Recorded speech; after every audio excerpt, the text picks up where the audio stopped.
Nosotros como arquitectos tenemos el trabajo de crear espacios confortables, seguros y que estén enfocados a lo que es ser un humano. Ese es nuestro trabajo, porque cualquier espacio se rige con la misma lógica. Tiene que crear un gran impacto en la forma en que actuamos y sentimos, de modo que el diseño es un gran aliado siempre y cuando se consideren las necesidades sociales y psicológicas de los usuarios. Y también tal vez te estás preguntando, ¿cómo es que los comportamientos pueden ser influenciados por los ambientes? De hecho, tal vez no lo sabías, pero en 1982 la OMS utilizó el término de síndrome del edificio enfermo. Sí, para diagnosticar a todos los edificios que ocasionaban aquellas enfermedades. Por la mala ventilación, temperaturas elevadas, gases cuyo origen es químico y evidentemente por la mala higiene. Esto provocaba grandes afecciones en el organismo, pero esto no es todo. Se dice que en 1928 a 1959 fue una gran época para la arquitectura, porque preparó el terreno para construcciones que mostrarían materiales modernos y una función constructiva, bastante desarrollada de hecho para ese tiempo. Y si tú crees que es la primera vez que hemos vivido en una pandemia, pues la realidad no. En 1918 surgió una enfermedad que fue una pandemia global, conocida como la Gran Epidemia o la Gran Epidemia de Gripe o Gripe Española. Y esta enfermedad se propagó a finales de la Primera Guerra Mundial. Y ya se sabía que existía, pero preferimos seguir en guerra e hicimos caso omiso a esto. Y una de las grandes razones por la que se propagó muy rápido fue porque esta bacteria habitaba en los lugares más oscuros con poca ventilación. Y repito, la razón por la que pasaba esto era porque muchas de sus construcciones no estaban tan ventiladas. Un espacio de trabajo, sea una oficina, un despacho, un taller, una fábrica, eran espacios herméticos, muy poco provistos de aire, y donde se suponía que debía ser un sitio saludable para trabajar, eran compactos, cerrados y en algunos casos incómodos, tal como aquellas latas de sardinas. De hecho, a raíz de esto, el incremento de la importancia comenzó a generar que los espacios se enfocaran más a ser un mero reflejo del programa que la contenía. Un reflejo de la misma sociedad, una ideología orientada al consumo, un ideal enfocado a ser una estadística, un objeto, un número. Y así fue como los planes, no solo de los espacios, sino de las mismas ciudades, se rediseñaron para acomodar a la mayor cantidad de personas en casas, se orientaron hacia una producción veloz y el espacio y la comprensión psicológica quedaba en último o ningún plano. Y te has de preguntar, ¿por qué te cuento esto? Y es porque la relación de esperanza de vida y los edificios inteligentes es muy evidente. Hace unos años, de hecho en 1917, la esperanza de vida era hasta 60 años. Hoy en día, en este año, se estima que la esperanza de vida no solo aumentó, sino que es de mejor calidad. La esperanza de vida actualmente es de 75 años, o sea, 15 años más de lo que se tenía hace unos años. Y menciona que el cambio de actitud de las personas hizo que envejecieran de forma saludable. ¿Y no crees que la arquitectura está también cambiando de la misma manera y nosotros no nos estamos dando cuenta? Pues a mi perspectiva, yo sí lo creo. De hecho, hay una frase dicha por el psicólogo alemán Viktor Frankl, perdón por mi alemán. Cuando somos capaces de cambiar una situación, nos enfrentamos al reto de cambiar nosotros mismos. Y si esta frase lo pasamos a la arquitectura, nos damos cuenta que de unos años para acá empezamos a analizar más la interacción y los comportamientos humanos en relación a su contexto, a su espacio, a entornos construidos. Obviamente, lo ideal es siempre incluir la naturaleza como aliado, porque aprendimos que el mensaje de un entorno puede impactar directamente al subconsciente de los seres humanos y desarrollar emociones mediante la percepción, tal como una película lo hace. El diseño de interior se convirtió en un valor fundamental del campo psicológico gracias a las geometrías del espacio. Todo el espacio y la comprensión psicológica realmente vino hace unos cuantos años, porque empezamos a contemplar como arquitectos que la comodidad, la conexión social, la facilidad del movimiento y el sentir está netamente relacionado al espacio. Ojo, tampoco con esto quiero decir que aquella época era una época mala. No, todo lo contrario. Simplemente que nos desorientamos tal vez un poco como sociedad y dejamos aspectos humanos muy importantes de la arquitectura, tal vez de una forma muy subconsciente, imitando lo que la sociedad estaba transmitiendo en esa época, porque evidentemente arquitectos como Le Corbusier, Mies van der Rohe, Walter Gropius habían analizado, después de que hubo un problema fuerte en la pandemia, que los edificios eran enfermos y se tenía que hacer un cambio en la arquitectura, y el funcionalismo dentro de la arquitectura logró hacerlo. Por otra parte, se siguen aplicando los mismos principios de diseño, o sea, la alineación, el balance, la repetición, el vacío, la proximidad y los negativos. Y todo esto nos permite transmitir un sentimiento, estimular un ambiente, porque la intención es crear un espacio que estimule y proponga una mayor calidad de vida. Y no importa la escala realmente, una plaza comercial, una plaza, una casa, un taller, una oficina, edificios, departamentos, no importa. Yo solo te dejo la responsabilidad de que cuando diseñes un espacio, seas o no arquitecto, sé sensible. Sé creativo y comprensivo con las personas que van a habitar ese espacio. Y por último, y muy importante, investiga. Sí, investiga.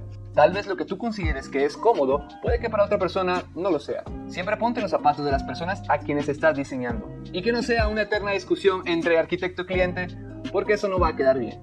Hola, ¿qué tal? Buen día. El día de hoy vamos a comparar dos estilos de arquitectura drásticamente diferentes. Y vamos a tomar como ejemplo dos proyectos que terminaron hace 25 años en 1997, pero siguen siendo proyectos avanzados para su tiempo. La primera es una arquitectura que pone énfasis en la apariencia física y la intuición. Función sigue a la forma, como el Museo de Guggenheim en Bilbao. Y la otra, una arquitectura sensible a su contexto y reflexivo a la naturaleza. Forma sigue a la función, como el viñedo Dominos de Herzog and de Meuron en Napa Valley. Si han escuchado el efecto Bilbao es cuando la arquitectura es tan poderosa que tiene el potencial de transformar una ciudad o localidad durmiente en una metrópolis. El efecto Bilbao puede definirse como los intentos de una parte importante de las élites urbanas de todo el mundo por construir íconos en sus ciudades, en gran parte basados en una comprensión superficial del caso de Bilbao, que llevó a muchos a creer firmemente que una ciudad en la dificultad económica podría restablecerse simplemente con una arquitectura icónica. Existen varios proyectos que podrían entrar en esta categoría, como el Concierto de Ópera de Sydney y el Museo del Louvre en Abu Dhabi de John Nouveau. Pero el término viene del efecto que causó el Museo de Guggenheim en Bilbao del arquitecto Frank Gehry. ¿Cómo se diseñó el Museo de Bilbao de Frank Gehry? El método de diseño de Frank Gehry es muy gracioso, muy peculiar, un método demasiado intuitivo. Lo que hace en el proceso de diseño, literal, agarra el papel y lo avienta. ¡Ah! ¡Frank Gehry, eres un genio! Aquí tienen la nueva sala de conciertos de Springfield. Si no le gustó la forma, lo avienta de nuevo y de nuevo hasta que está satisfecho. Y después agarra este modelo, esta obra de arte, y lo digitaliza en 3D con un cursor o un escáner 3D. Y marca todos los puntos de cada ángulo. Si no le gusta algún ángulo, lo cambia en la computadora. No estoy bromeando cuando digo que este fue su proceso exacto. Literalmente agarra el papel y luego usa una tecnología de escaneo 3D para hacer un modelo en la computadora. Y ese es el edificio, es exactamente como trabaja y es increíble. La inspiración del Museo de Guggenheim viene del pez. En las palabras del arquitecto, estaba interesado en el movimiento del pez. Es tan hermoso. Comencé a hacer formas como tal y pude lograr esa sensación de movimiento, de Frank Gehry. Si hubiera hecho esto en la carrera, siendo sinceros, me hubieran pisoteado mis profes. Pero lo importante es que sí se construyó tal cual. Si fuera un estudiante, profe, este es mi proyecto. Y el profe, ¿cuál es tu concepto? Es un pez. ¿Qué rayos tiene que ver ese pedazo de papel con un pez? Ya hubiera reprobado. Pero lo importante es que sí se construyó. Yo creo que el verdadero ganador en la arquitectura es que se construya.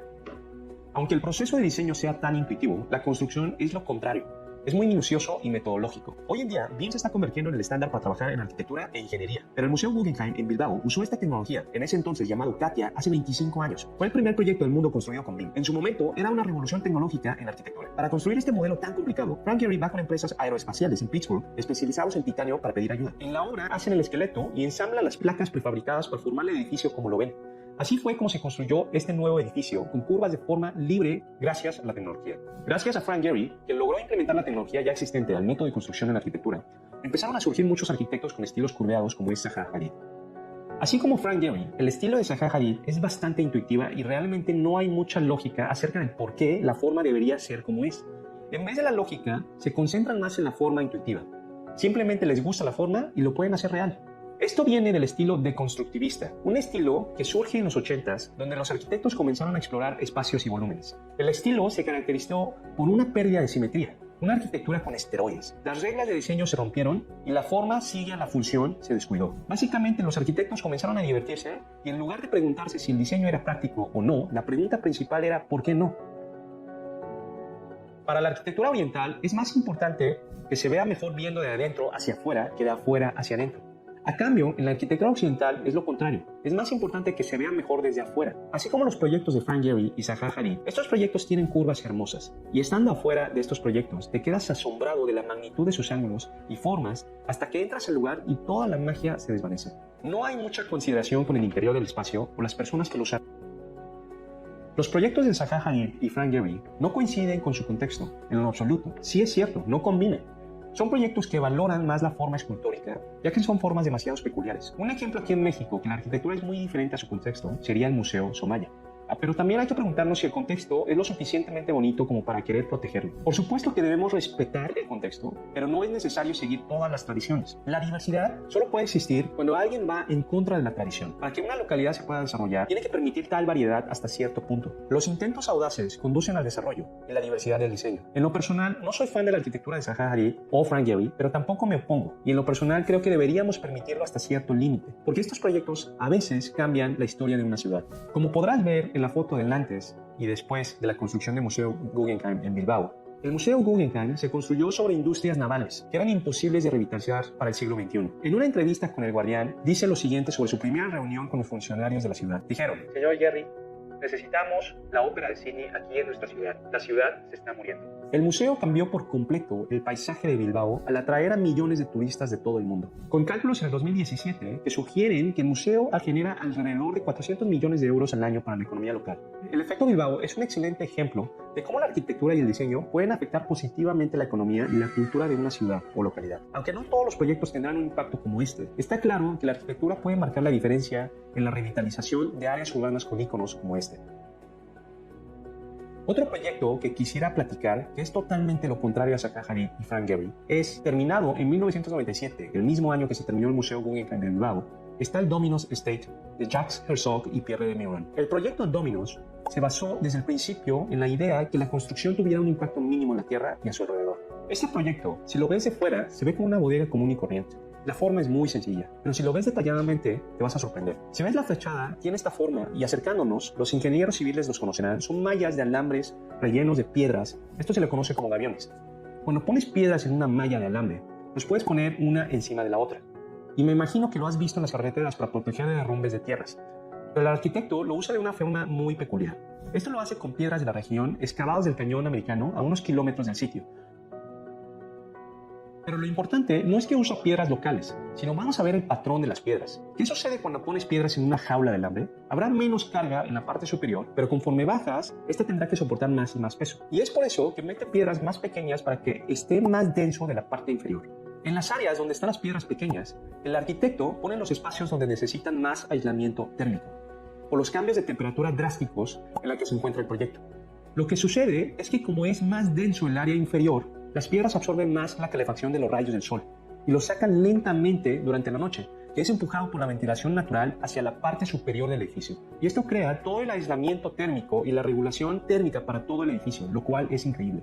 No hay aires acondicionados ni calefacción por separado en todo el edificio, sino toda la ventilación es natural. ¿A qué me refiero? Más calor es absorbido en la parte inferior donde se encuentran las piedras pequeñas por su densidad, desde el exterior hasta el interior. Y justo cuando se calienta hasta llegar a las piedras del interior es cuando atardece y empieza a sacar el calor lentamente durante toda la noche y así sucesivamente al día siguiente. Se ha notado en especial en el norte de México, donde el clima es muy variado de un día para otro. Si un día estamos a 30 grados y al día siguiente a 10 grados, todavía se siente caliente por dentro, aunque afuera estés a 10 grados. Es la misma situación. Los muros, como el concreto, almacenan el calor y la liberan al ambiente de manera gradual. Esto no es lo que me sorprende más. Como podrán ver en la foto de la sección, si la parte inferior está hecha de muro sólido, la parte superior es de vidrio. Y en el pasillo, donde se encuentran las piedras grandes, entre los espacios vacíos, pasa la luz del sol. Puedes ver el hermoso fenómeno de la luz. Esta escena fue tan impactante para mí. La luz flota a través de los bloques, crea texturas impredecibles, que cambian según las condiciones externas y las diferentes formas de las piedras. El efecto es absolutamente magnífico. Es una sombrilla encantadora, duplicada por el vidrio en el área de la oficina. Cuando tratamos de traer la naturaleza a los espacios artificiales, simplemente copiar las apariencias creo que es muy básico e infantil. Necesitamos traer la esencia de la naturaleza. Una parte que no me gusta de los proyectos de Zaha Hadid o Frank Gehry es que imitan las curvas de la naturaleza tal cual como son. Pero existen las irregularidades de la naturaleza, como la luz del sol que pasa a través de las hojas de un árbol. Por instinto, los seres humanos nos sentimos a gusto cuando estamos sentados debajo de un árbol contemplando pasar los rayos del sol entre las hojas y las ramas. Es súper bonito. Y un proyecto que refleja eso es el Museo del Louvre de John Noble, que crea un domo con capas de acero inoxidable de diferentes patrones. Pero la diferencia entre ese proyecto y este de Herzog es que en este proyecto de Herzog de Meuron no se creó esa irregularidad artificialmente. Para traer las irregularidades de la naturaleza, lo que hizo el arquitecto fue simplemente poner piedras en una jaula de alambre. Eso fue todo. Pero respetando una regla sencilla, poner las piedras chicas abajo y las grandes arriba. El humano crea un estándar, que es la jaula, y la naturaleza crea las irregularidades en forma de pedazo de piedra. Luego, el humano pone la regla de que las piedras grandes deben de colocarse arriba y las pequeñas abajo, Y después llega la naturaleza con la luz del sol y entra al espacio con rayos irregulares que pasa por los espacios vacíos entre las piedras. Es un baile entre el ser humano y la naturaleza, una colaboración balanceada entre las dos partes. Interviene el ser humano, luego la naturaleza, y después el ser humano y otra vez la naturaleza. Y así, entre las dos partes, completan esta obra de arte. Creo que es por eso que en lo personal este edificio es demasiado bonito. Es diferente que tratar de copiar exactamente un aspecto de la naturaleza, como el estilo Art Nouveau, en donde los humanos intentaban imitar completamente la naturaleza. Y la diferencia con este proyecto es que estás dejando que intervenga la naturaleza, así como la luz del sol y la rotura de las piedras. En mi opinión, es un proyecto con demasiada calidad y a lo que debemos de aspirar como arquitectos. Es un proyecto que solamente los maestros de la arquitectura pueden lograr. Es tan sencillo y a la vez tan complicado. La verdad, no hay una respuesta de cuál de los dos estilos de arquitectura es la correcta. Yo creo que hay beneficios y desventajas de los dos. Es cuestión de gustos. Vamos a ver que dentro de lo que es la investigación tenemos un segundo factor. Además de la investigación del contexto, tenemos la investigación del contexto social. O sea, la sociedad, el grupo de personas del entorno del espacio donde vamos a construir. Esta investigación social la llevamos a cabo para entender las relaciones que existen entre el grupo social y sus formas de vida. Porque esas van a ser pautas para que nosotros entendamos cómo debemos hacer el edificio para solucionar las demandas de estos grupos sociales. A través de esta investigación vamos a entender lo que es la definición de necesidades del grupo. Acuérdense ustedes que mientras un grupo social vive en un lugar, el lugar va a implicar en ellos una serie de necesidades que ellos a su vez van a demandar que se la solucione. Entonces, esa relación necesidad-demanda vamos a aclararla a través de esta investigación social. La investigación del contexto social tiene también tres aristas, 3 puntos. Seguimos con el triángulo semiótico y tenemos 3 puntos que son principalmente los aspectos no por importancia, sino por influencia directa. Originalmente vamos a investigar en el grupo social la estructura socioeconómica, porque eso nos va a dar pauta para saber qué tipo de recursos tenemos para poder iniciar un proceso de investigación sobre un edificio a construir. Los factores económicos del sitio van a ser base para saber nosotros la calidad y jerarquía de nuestro edificio.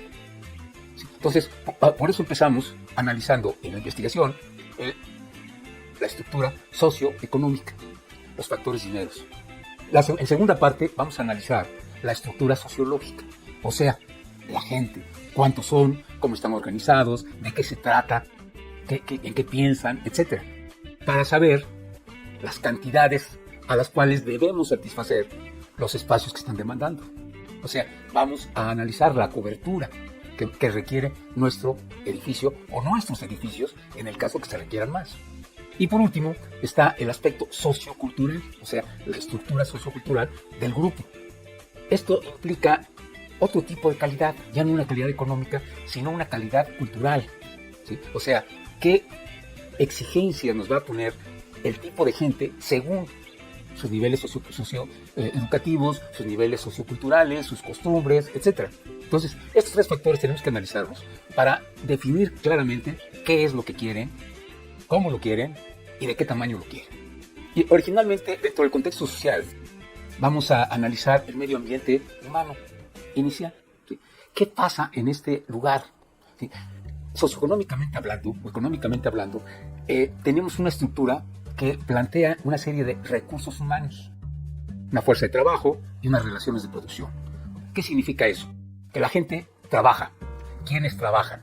Por eso cuando en nuestro curso de proyectos el asesor nos envía a hacer una investigación de sitio y nos dice, busquen las pirámides de ingresos, vean cuáles son sus fuentes de trabajo, ¿sí? En qué trabajan, qué son empleados, son obreros, son directivos, son autoridades, qué tipo de persona es, porque a esa persona le vamos a dirigir nuestro producto arquitectónico. Entonces debemos saber cuál es su nivel socioeconómico para poderle dar un producto de ese tipo de calidad.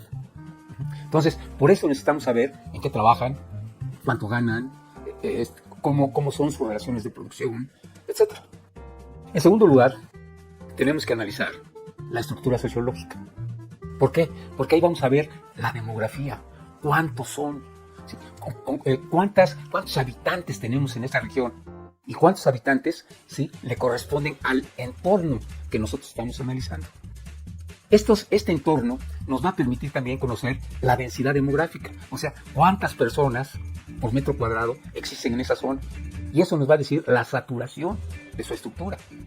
Además, vamos a ver su estructura social, o sea, las jerarquías, las clases sociales, etcétera, y su organización, ¿sí? O sea, cómo están organizados. Puede ser por partidos políticos, puede ser por religión, puede ser por sindicatos, etcétera. O sea, cómo se organizan estas personas para nosotros poder satisfacer espacialmente sus demandas.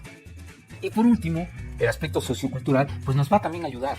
¿Por qué? Porque entendiendo su ideología, entendiendo cómo piensan, entendiendo cuáles son sus deseos, cuáles son sus ambiciones, ¿sí?, sus costumbres, su cultura, su educación, su religión, etcétera. Entonces eso, aunado a las tradiciones, nos va a ayudar a darles otra calidad de vida adecuada a su manera de pensar. Entonces, esta circunstancia la podemos entender claramente cuando estamos en la zona. Y entonces vemos cuánto ganan la gente. Nosotros estratificamos, por ejemplo, la vivienda en función de la gente que la va a habitar. Entonces, hay vivienda de lujo, hay vivienda de clase media, hay vivienda de interés social, hay vivienda de autoconstrucción, ¿sí? Entonces, nosotros tenemos que ver perfectamente qué tipo de gente está habitando la zona para poderles satisfacer adecuadamente sus demandas. Además, la cantidad de gente nos va a permitir entender la cobertura que requieren en ese momento. Y por último, pues la costumbre, la cultura, la ideología nos va a decir la calidad de tipo de edificio que tenemos que hacerles. Bien, entonces, estos tres factores nos permiten entender el contexto en toda su magnitud. Y así, a través del grupo de gente, podemos darle la cantidad de edificios y de espacio que requieren, con una calidad, con una cantidad, ¿sí? Entonces, es muy importante la investigación social. ¿Por qué? Porque esta nos permite entender primeramente, cuál es la demanda en sí.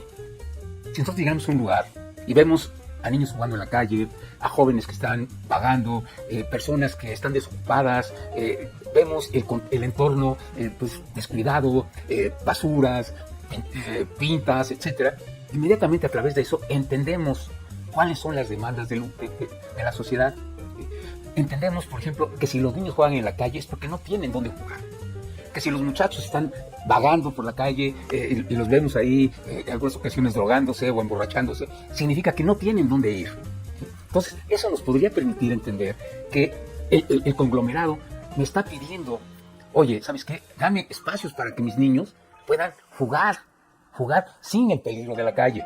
Entonces, tenemos que hacer espacios deportivos, espacios recreativos, jardines, juegos infantiles, etcétera. Entonces, eso es lo que nos está pidiendo la gente cuando nosotros llegamos al sitio y vemos a los niños jugando en la calle. Si los muchachos no tienen qué hacer, están vagando, se están drogando, se están emborrachándose, entonces, ¿qué tenemos que hacer? Pues buscarles un elemento satisfactor.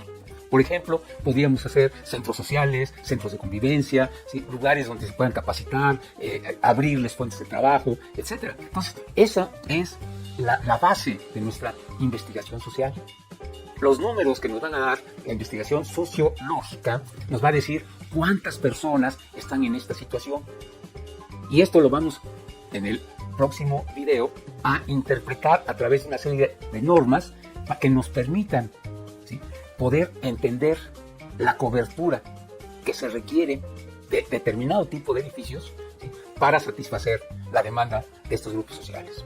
Por eso es muy importante entender la importancia que tiene la investigación social en un entorno.